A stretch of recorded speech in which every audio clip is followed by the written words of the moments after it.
Hi, I'm Weston. I love talking about the Astros, and I'm here to talk about the Astros re-signing Rafael Montero to a 3-year, $34.5 million contract. So, news broke earlier. Sorry that it took me so long to make a video for it. And, wow, this has been reactions to this, huh? So, I'm going to give you what I think about the deal, which is, it's good. This is a really good pitcher. Really, really good surface level numbers. Pretty darn good underlying numbers, expected ERA and WOBA in like the 90th percentile, exit velos and barrels in like the mid-90s. This is a really good pitcher, and 11.5 might be a little bit over what I thought you would have paid for him. I expected like maybe between 9 and 10, so it's a little more than I thought, but it's a really important part to that pen. One of the best, if not the best, bullpen in all of baseball through the regular season, especially in the postseason. One of the best postseason bullpens of all time. And, you know, making sure you get a good arm back who was a fantastic middle relief guy who could, depending on how Stennett goes in a year from now, maybe be that setup guy. I thought this was good. I was very happy with it. And the reception to this has been overwhelmingly negative. People are not happy about this. People view this as a massive overpayment, which is weird because the past few years we have been upset for for Jim Crane not paying free agents for the Astros, and now we pay a person who maybe a little bit more than we all thought, and we're losing our minds over it.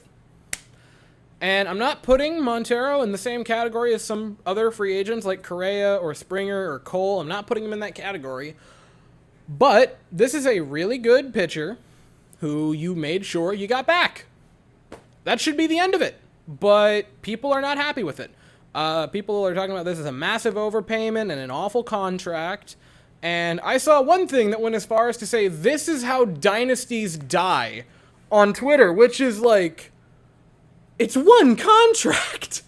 And it's not even like a long-term thing. This isn't like an 8-year deal. It's a 3-year extension. And all of them is like one season of Mike Trout.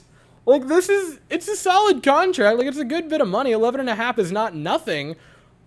But people are losing it over this, and it's kind of insane because we've been mad when we don't pay free agents. Now we pay one maybe a bit more to make sure we get them back, and it's been overwhelmingly negative.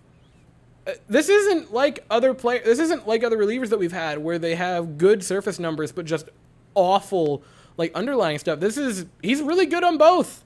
I'm happy with it. And what I would say to people that are not happy with this deal is don't get caught up in like $1 million or $2 million to ruin a contract for you. If he was signed for like $10 million, I don't think this would be anything. I think people would just be happy. Don't let a little bit of money, a little extra, ruin the deal for you. I also think it's important to keep in mind that baseball contracts get more and more expensive every single season. We saw multiple players sign $40+ million per year deals last offseason. Edwin Diaz just signed a $20 million per year contract extension with the Mets, and I'm not saying Montero's on the same level as Edwin Diaz, but there's a reliever now making over $20 million. This is a new world we're talking about with baseball contracts. Also, can we wait longer than 8 hours before we say that something is a team-destroying contract? I'd like to see how he performs next year before I really start to waft any harsh judgments against this deal. My overall thoughts are this is good. This is a good player, and it's maybe a little bit more than I was expecting, but it's not. You didn't pay him like $15 million. This is maybe $1 million or $2 million more than I was expecting. It's not that bad, guys. Let's calm down, take a deep breath. But that is all I would say for the evening. So if you enjoyed the video, please consider liking and subscribing. Thank you all so very much for watching. I hope you all have an absolutely fantastic day, and as always, go Stros.